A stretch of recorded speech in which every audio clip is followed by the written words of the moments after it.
Assalamualaikum warahmatullahi wabarakatuh. Perkenalkan, nama saya Muhammad Fadil Martin dari semester 3 kelas A.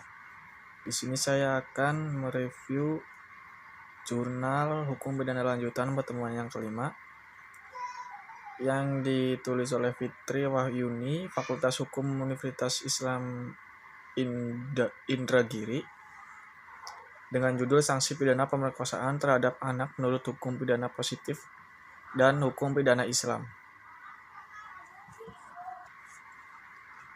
Pengaturan sanksi pidana terhadap pemerkosaan anak dalam KUHP terdapat pada pasal 287 ayat 1 KUHP yang berbunyi barang siapa bersetubuh dengan perempuan yang bukan istrinya sedang diketahuinya atau harus patut disangkanya bahwa umur perempuan itu belum cukup umur 15 tahun, kalau tidak nyata berapa umurnya, bahwa perempuan itu belum masanya untuk kawin, dihukum penjara selama-lamanya 9 tahun. Dan pada pasal 81 ayat 1 Undang-Undang Nomor 23 Tahun 2002 tentang Perlindungan Anak menyebutkan setiap orang yang dengan sengaja melakukan kekerasan atau ancaman kekerasan memaksa anak melakukan persetubuhan dengan atau dengan orang lain dipidana dengan pidana penjara paling lama 15 tahun dan paling singkat 3 tahun. Dan denda paling banyak 300 juta rupiah dan paling sedikit 60 juta rupiah. Menurut Sudarto, hakikat sanksi pidana mengandung unsur-unsur atau ciri-ciri sebagai berikut. 1. Pidana pada hakikatnya merupakan suatu pengenaan penderitaan atau nestapa atau akibat-akibat lain yang tidak menyenangkan. 2. Pidana diberikan dengan sengaja oleh orang atau badan yang mempunyai kekuasaan atau oleh yang berwenang. 3. Pidana dikeluarkan kepada seseorang yang telah melakukan tindak pidana menurut undang-undang. Teori pemidanaan atau penghukuman dalam hukum pidana dikenal ada 3 aliran, yaitu absolut, relatif, dan Ferenikings.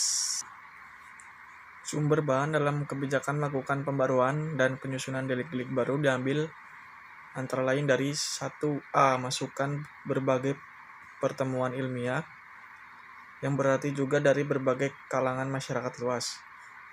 B. Masukan dari beberapa hasil penelitian dan pengkajian mengenai perkembangan delik-delik khusus dalam masyarakat dan perkembangan iptek.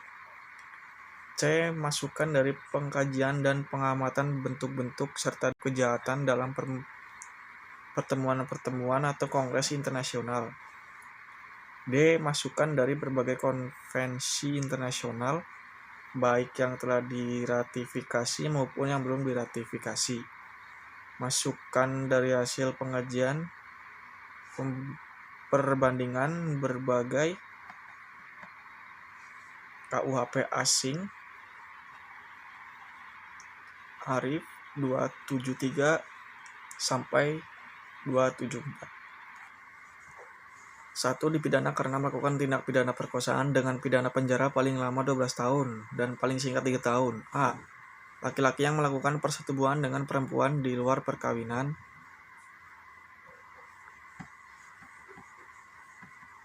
Bertentangan dengan kehendak perempuan tersebut. B. Laki-laki yang melakukan persetubuhan dengan perempuan di luar perkawinan tanpa persetujuan perempuan tersebut. C. Laki-laki yang melakukan persetubuhan dengan persetujuan perempuan tersebut, tetapi persetujuan tersebut dicapai melalui ancaman untuk dibunuh atau dilukai.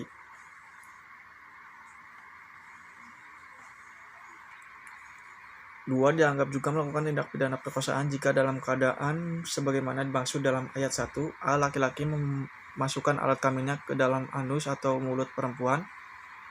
B. Laki-laki memasukkan suatu benda yang bukan merupakan bagian tubuhnya ke dalam vagina atau anus perempuan. Sekian review jurnal pada hari ini. Mohon maaf apabila ada kesalahan. Wassalamualaikum warahmatullahi wabarakatuh.